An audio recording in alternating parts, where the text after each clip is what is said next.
안녕하세요. 주말 잘 보내고 있으십니까? 지금 6월 11일인가? 하여튼 토요일날 아침 8시 20분?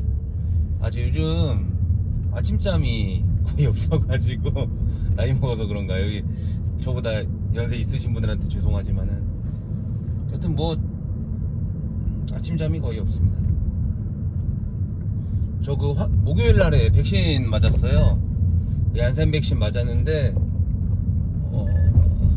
그래서 백신 죄송해요. 지금 여기 도로가 너무 안 좋네요. 백신 맞고서 뭐 회사에서 휴가를 줘가지고 좀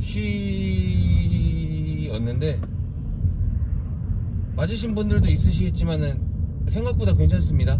네. 뭐 이렇게 혹시라도 백신 접종 기회 있으시면은 제가 봤을 땐 맞으시는 것도 나쁘지 않을 것 같아요. 이게 사람마다 다르더라고요. 저 같은 경우에도 어머니가 오늘 접종을 하시고 아버지 같은 경우에는 본인 개인 그 어떤 선호의에서 안 맞겠다고 하시는데 뭐 백신 맞으셔도 좋고 안 맞으셔도 좋죠. 뭐 그 본인의 자유지 그걸 누가 뭐라고 강제할 수 있겠습니까? 다만 그런 어떤 본인의 취사 선택을 할 때 정보를 습득하는 데 있어서는 조금 본인이 좀 신중하게 이것저것 봐야겠죠.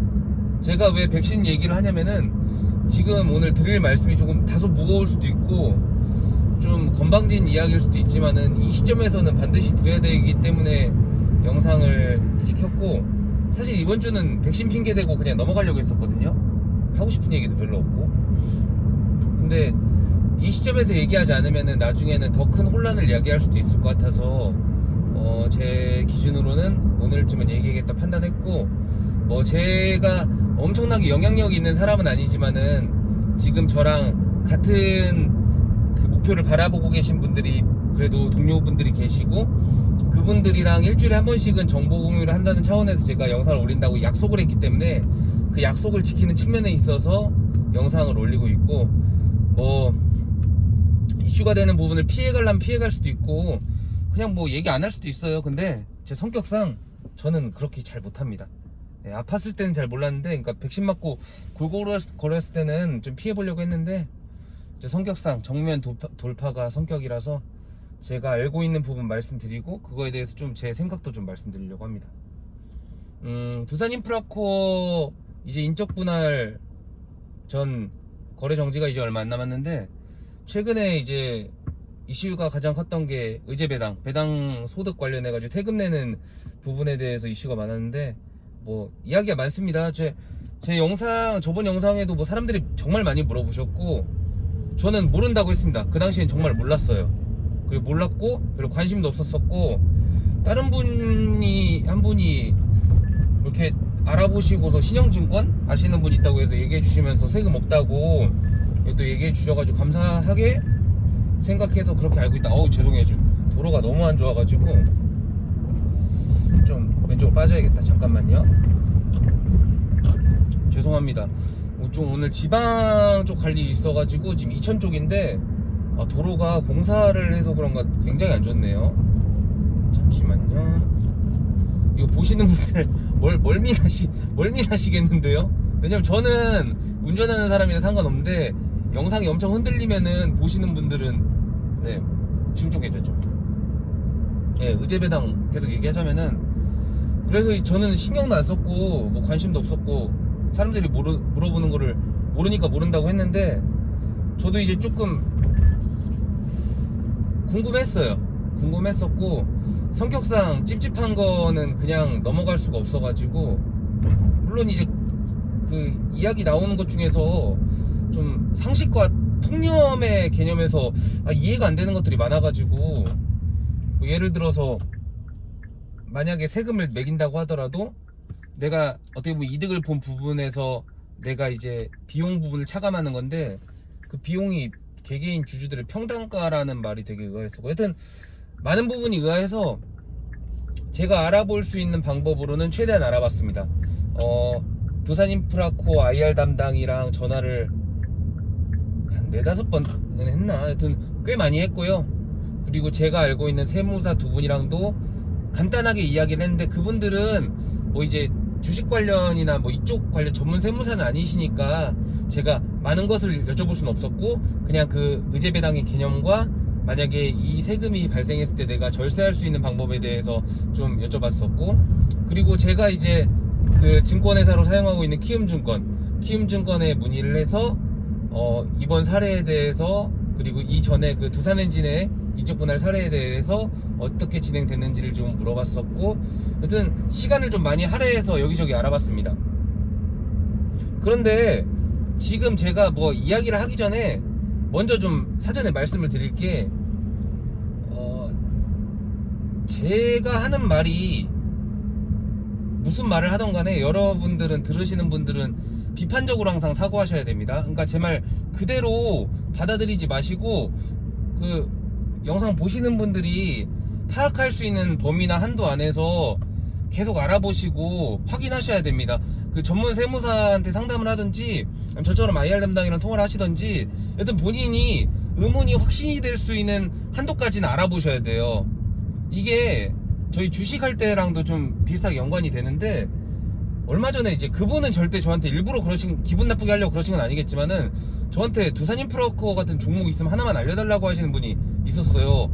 저 기분이 되게 안 좋았거든요. 저한테 그런 거 알려고 하시는 분들이시면은 지금 구독 취소하시고 제 영상 안 보셔도 됩니다. 저는 그런 식으로 주식하지 않으셨으면 좋겠어요. 자기가 공부하고 자기가 알아보는 과정에서 정보를 획득할 수는 있지만은 어떻게 뭐 종목을 찍어달라고 합니까? 이것도 마찬가지예요. 두산인프라코 같은 경우에도 지금 이 영상 보시는 분들 중에서 주주가 아니신 분들도 있겠지만 거의 대부분 주주실 거거든요. 그러면은 자기가 생각한 기준이 있어서 들어오셨을 거고, 목표한 가격이 있을 거고, 자기가 공부한 내용이 있을 거 아닙니까? 그게 주가 돼야지 남의 말이 주가 돼서는 안 됩니다. 제가 지금 말씀드리는 것도 제가 확실한 부분에 대해서 말씀드리는 게 아니에요. 네. 그러니까 좀 비판적으로 사고하셨으면 좋겠고, 아마 인적 분할이 되기까지 이제 얼마 안 남았으니까 그만큼 각종 좋은 정보, 안 좋은 정보, 나쁜 정보, 쓰레기 같은 정보들이 다 한데 모여서 정말 시끄럽게 할 거거든요. 그러면은 그때 누구 믿을 거냐 이거죠. 그리고 그렇습니다. 저 같은 경우에는 보시는 분들 중에 아시는 분들 아시겠지만, 제가 의문점이 생겨서 제 개인 연차까지 써가지고 주주총회 가가지고 CEO한테 직접, 그러니까 그 손동현 사장님한테 직접 막 물어보기도 하고 그랬잖아요. 저처럼 그렇게까지 하라는 뜻은 아니지만은, 본인이 의문점이 있고 확인해야 될 게 있으면은 유튜브나 네이버나 이런 걸로 검색해서 거기서 이렇구나 하고 끝내지 마시라는 겁니다. 그 사람들은 개개인일 뿐이지 어떤 권위가 있고 자기 말에 책임을 질 수 있는 사람들이 절대 아니에요.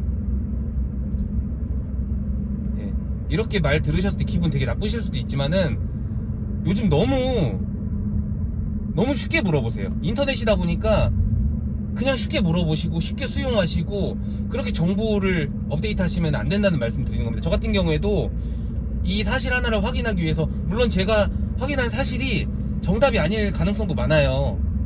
하지만 그게 정답이든 아니든 저는 저 스스로 납득을 했습니다. 그러면은 저는 누가 어떻게 속된 말로 지랄을 해도 흔들리지가 않습니다. 왜냐고요? 제가 생각한 게, 제가 파악한 정보가 정답이든 아니든 저는 확신을 가졌잖아요. 그럼 누군가 저를 엄청 흔들어도 저는 흔들리지 않는 자신이 있는 겁니다. 여러분들 제발 그러셨으면 좋겠고, 좀 말이 중원부원 길어졌는데 의제배당 이야기 하겠습니다. 일단 제가 알고 있는 정보의 거의 대부분은 두산인프라코 IR 담당이랑 이야기한 내용입니다. IR 담당 너무 무시하지 마세요. 그 사람은 그 회사의 개인 회사원이 아니라 그 다양한 두산인프라코 안에 정보들을 취합하고 정리하고 그 확인해가지고 오피셜적인 내용만 이야기할 수 있는 사람이에요. 그러니까 그만큼 자기 발언이 얼마만큼의 무게감을 갖고 있는지 아는 사람이거든요. 그 사람이 하는 얘기를 너무 아무것도 모르는 일개 회사원이라고 치부하지 마세요. 어설픈 세무사나 어설픈 담당자보다 훨씬 더 잘하는 사람이에요. 그리고 그럴 수밖에 없는 사람이고, 제가 인적분할 공시 나오기 전까지 두산인프라코 IR 담당이랑 통화를 했을 때 그분이 정말 귀신처럼, 귀신? 여튼 정말로 확정적인 얘기 단 하나도 안 해주거든요. 왜냐면 본인이 책임질 수가 없으니까. 자기는 알고 있어요. 알고 있죠. 당연히 진행되는 사항에 대해서 어느 정도 인지를 하고 있는 부분도 있고, 하지만은 그게 다 오픈해 드릴 수가 없는 거예요. 왜냐면 그 사람의 위치는 IR 담당이니까요. 여튼 제가 말씀드리는 이야기의 대부분은 IR 담당과의 통화 내용을 바탕으로 말씀드리는 겁니다. 도로가 이상하게 돼 있네. 정차하고 말씀드릴게요.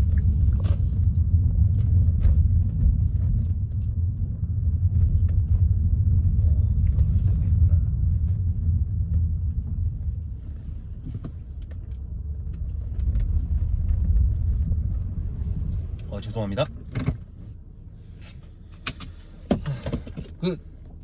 다시 한번 말씀드리지만 제 얘기 비판적으로 들으세요. 일단은 인적 분할은 두 가지가 있습니다. 적격 분할이 있고 비적격 분할이 있는데, 적격 분할은 세법에서 이야기하는 네 가지 요건인가를 충족시키면은 적합 분할이에요. 인적 분할. 그런 경우에는 세금이 발생하지 않습니다. 그리고 그 네 가지 중에 단 한 가지라도 적격이 아닌 경우에는 비적격 인적 분할인데, 이 비적격 인적 분할 같은 경우에는 세금이 발생을 합니다. 그리고 제가 확인한 바로는 두산인프라코 인적 분할은 비적격 인적 분할입니다. 거의 대부분의 회사가 이런 세금 이슈 때문에 최대한 인적 분할을 적격 분할로 진행을 하려고 하는 걸로 알고 있어요. 근데 저는 이유는 잘 모르겠지만은, 그리고 특례가 있다는 것도 알고 있어요. 회사가 재무상의 어떤 사유로 어떤 그런 상당한 이유에 의해서 해야 된다고 하면은 비적격임에도 불구하고 적격으로 인정되는 경우도 있다고 들었는데, 여튼 그걸 우리가 이게 적격일까 비적격일까를 따질 필요가 없는 게, 이미 이 인적 분할은 비적격 인적 분할로 진행되고 있습니다. 그 말인즉슨 무슨 말인가요? 세금이 발생을 합니다. 네. 다시 한 번 말씀드립니다. 제 말 비판적으로 들으세요. 제 말 무조건 수용하실 필요 없어요. 확인하세요. 알아보세요. 주말 이용해서 공부하세요. 그래서 비적격 인적 분할이어서 세금이 발생을 하는데, 세금은 어떻게 발생을 하냐? 결국에는 내가 투자한 돈과 내가 얻게 되는 수익의 차를 갑자기 단어가 생각나네. 의제 배당이라고 해서, 결국에는 내가 낸 돈 이상으로 내가 어떤 베네핏을 얻었을 때 그 부분에 대해서 수익이라고 생각을 해서 그 부분을 과세를 하겠다는 거예요. 그리고 그 과세가 정해지는 내가 얻게 된 수익, 베네핏은 7월 1일자의 두산중공업의 종가에 어떻게 보면 우리가 받게 된 주식 비율이겠죠. 그리고 논란이 가장 많이 되는 거, 그러니까 만약에 세금을 낸다고 하더라도 논란이 가장 많이 되는 게, 이제 결국엔 내가 받게 되는 수익 대비 비용을 차감한다고 했잖아요. 이 비용에 대해서 시장가를 적용할 것이냐, 아니면은 두산인프라코의 종가를 적용할 것이냐, 아니면은 개개인의 주주들이 두산인프라코를 구매했던 그 평균 단가로 할 것이냐. 이제 제가 말씀드렸던 개개인 주주들의 평균 단가 부분에 대해서 말이 엄청 많았죠. 아니 이게 말이나 되는 거냐고. 그러면은 옛날에 한 3,000원, 4,000원에 구매했던 사람들은 만원, 15,000원에 구매한 사람보다 세금 더 내야 되냐고. 이게 무슨 상식과 통념에 맞는 거냐고. 말도 안 되는 것 같다고. 그렇게 그냥 자전적으로 그냥 혼자서 생각하지 마시고 꼭 확인하세요. 제가 확인해본 바로는, 이것도 논란이 될 수도 있으니까 비판적으로 들으세요. 개개인의 평균 단가가 맞습니다. 그 말인즉슨 뭐냐면은, 어차피 시간이 좀 여유가 있으니까 본인 평균 단가를 관리를 해야 되는 겁니다.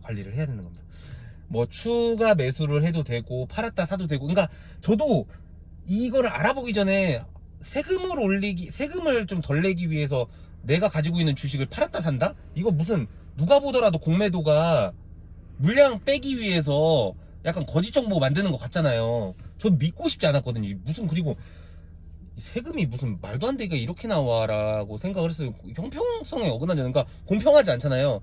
근데 제가 확인해본 마지막 정보까지로 했을 때는 개개인 주주가 각종 증권회사를 통해서 매입했던 주식의 평균 단가가 맞습니다. 그래서 저 같은 경우에는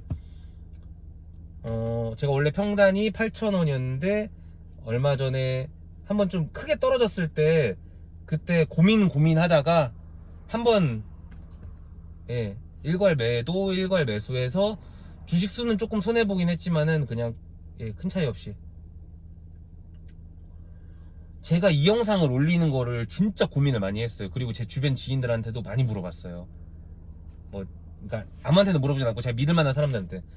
왜냐면 논란이 될 수도 있고, 지금도 뭐 종목 토론방에서 세금의 시읒자만 꺼내도 사람들이 난리법석을 치고, 저조차도 공매도 정말 수법이 정말 악랄하다, 대단하다 했는데, 제 이 영상의 결론은 제 말이 맞으니까 팔고 다시 사라는 얘기가 아니에요.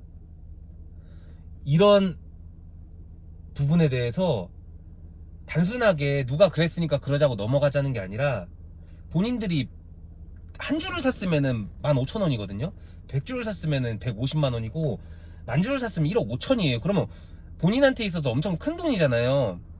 남의 말 듣지 마시고 주말에 공부하시고 월요일이나 화요일에 한번 IR 담당 통화를 하시던,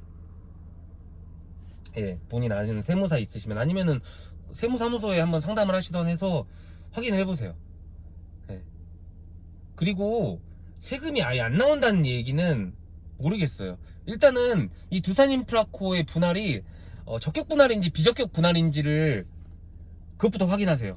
근데 그거는 저는 어렵지 않은 것 같아요. 이건 비적격이 맞아요. 그리고 저는 받지 못했지만, 저는 그때 그 대전에서 서울로 이사를 가게 돼가 주소가 바뀌어서 받지 못했지만, 두산중공업 투자설명서 이만한 책들 거의 대부분 받으셨을 건데, 저는 그때 되게 의아했었거든요. 이 책을 갑자기 왜 주는 걸까? 근데 거기에 이제 비적격 분할이라는 명기가 있대요. 두산은 정말로, 저도 투자하고 있는 회사지만은 진짜 정말, 여튼 말이 길어졌는데, 이번 영상 같은 경우엔 댓글로 저한테 세금 어떻게 계산하는지 뭐 계산식 물어보시거나 IR 담당 전화번호 물어보시거나 뭐 그런 질문들은 전 아예 받지 않겠습니다. 저는 그런 질문 답변하려고 여러분들의 궁금증 해결해드리기 위해서 있는 사람이 아니에요. 저 개인 투자자고, 저 최근에 나름대로 이것 때문에 스트레스 엄청 많이 받아서 많은 생각을 했었거든요. 우리가 흔히들 하는 말 있잖아요. 아니다, 이거까지는 얘기 안 할게요. 여튼 이 영상에서는 의제배당 관련해 가지고 질문 하실 거 있으시면 저한테 하지 마시고, 댓글에 하지 마시고, 직접 알아보시고 직접 전문가들과 소통 한번 해보세요.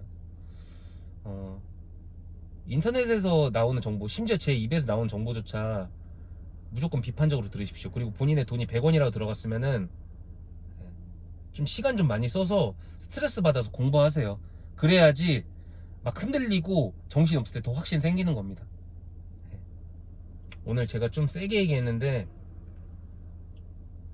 앞으로 많은 실현들이 있겠죠. 저는 궁극적으로는 이 두산인프라코 주식을 쭉 들고 가서 현대인프라코로 받을 거고, 제가 몇 번 얘기했지만은 저는 이거 배당까지 받을 겁니다. 배당까지 받겠다는 얘기는 적어도 1, 2년 이상은 무조건 가지고 가겠다는 거예요. 그래서 더 고민하고 공부하고 있습니다. 이 두산인프라코에 저는 꽤 많은 돈을 투자했는데, 이 주식이 제 인생을 바꿔줄 거라고 생각하진 않습니다. 다만 제 투자의 인생에 있어서 가장 어떻게 보면은 성공적으로 투자했던, 그러니까 제가 그만큼 많이 공부하고 알아봐서 확신을 갖고 투자했던 좋은 예로 기억되고 싶습니다. 그리고 제 영상을 보시는 여러분들도 저랑 똑같은 생각을 하셨으면 좋겠어요. 여튼 제발 너무 기분 나쁘게 생각하지 마시고, 이제 시간 좀 어떻게 보면 많이 남았고 어떻게 보면 많이 남지 않았어요. 공부합시다. 저도 계속 끝까지 긴장 안 늦추고 마지막까지 잘 보고 하려고 합니다. 그리고 알게 되는 정보가 있으면은 또 하겠습니다. 여튼 주말 잘 보내시고, 네, 다음에 인사드리겠습니다. 안녕.